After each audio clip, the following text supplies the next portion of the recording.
सबसे पहले तो मैं पूरे देशवासियों का बहुत बहुत धन्यवाद कहना चाहती हूँ। आप मीडिया पर्सन्स का भी, क्योंकि आप लोग ही हम लोगों को इतना through out the journey wrestling में आपने सपोर्ट किया है। तो मैं उम्मीद करती हूँ कि मैं आपकी उम्मीदों पे खरा उतरूँ बिल्कुल। और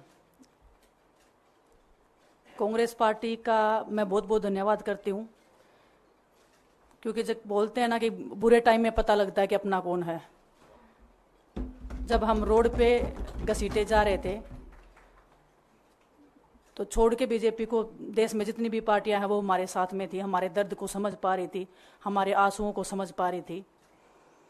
मैं बहुत प्राउड फील कर रही हूँ कि मैं एक ऐसी पार्टी में, एक ऐसी विचारधारा में हूँ जो महिलाओं के साथ हो रहा अन्याय और उनके साथ बुरे बर्ताव के खिलाफ खड़ी है। वो लड़ाई लड़ने के तैयार है, सड़क से लेकर संसद तक। और मैं विश्वास दिलाती हूँ पूरे देशवासियों को कि जो मेहनत, जो लगन से हमने रेसलिंग में काम किया है, हम चाहते हैं कि देश के हर एक नागरिक को जो दर्द, जो तकलीफ हमने झेली है, खासकर महिलाओं के लिए, हर एक उस महिला के साथ में हम खड़े हैं जो अपने आप को लाचार, अपने आप को बेबस समझती है। रेसलिंग में मैंने पूरा कोशिश किया कि मैं जितनी भी महिलाओं को, छोटी बच्चियों को इंस्पायर कर सकती हूँ।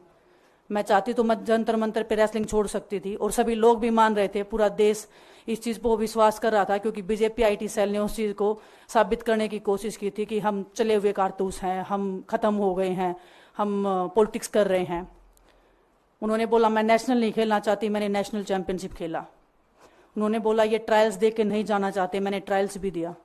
उन्होंने बोला कि ओलंपिक्स लेवल तक नहीं जाना चाहते, मैं ओलंपिक्स में गई, मैं फाइनल्स में गई। अनफॉर्चुनेटली परमात्मा को कोई और चीज़ मंजूर होगी।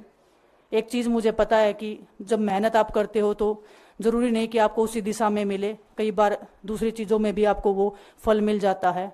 और परमात्मा ने मुझे मेरे देश के लोगों की सेवा करने का जो मौका दिया है, वो मैं मानती हूँ कि उससे बड़ा पुण्य का काम कोई नहीं हो सकता है।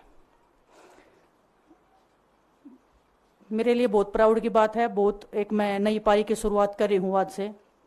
मैं चाहती हूँ कि जो हमने फेस किया एज ए खिलाड़ी होने के नाते, उन सब खिलाड़ियों को वो चीज़ ना फेस करनी पड़े। हम उनकी लड़ाई में साथ हैं।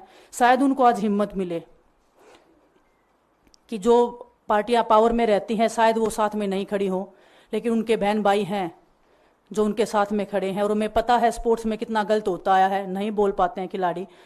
आप हमसे देख लो, बजरंग के ऊपर डोप का बैन लगा दिया 4 साल का, सिर्फ किसी लिए कि सिर्फ उन्होंने आवाज़ उठाई थी हमारे साथ बैठ के। तो उसका भुगतान हम कर रहे हैं, आज तक कर रहे हैं, लेकिन हम डरेंगे नहीं, पीछे नहीं हटेंगे। जो लड़ाई थी वो जारी है, ख़त्म नहीं हुई है। कोर्ट में हमारा केस चल रहा है, वो लड़ाई भी हम जीतेंगे, ज़िंदगी की जंग भी हम जीतेंगे। खेल में जैसे हमने कभी हार नहीं मानी है, तो हम इस नए प्लेटफॉर्म पे जो आ रहे हैं, देश की सेवा का भाव, और सिर्फ बोलने तक सीमित नहीं रहेगा ये।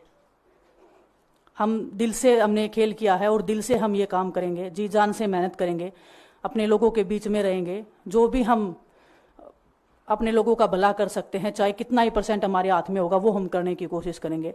और मैं अपनी बहनों को बताना चाहती हूँ कि आपकी बहन आपके साथ में है। किसी भी मुसीबत में, किसी भी पल, किसी भी क्षण आप ऐसे मत समझना कोई भी आपके साथ में नहीं है।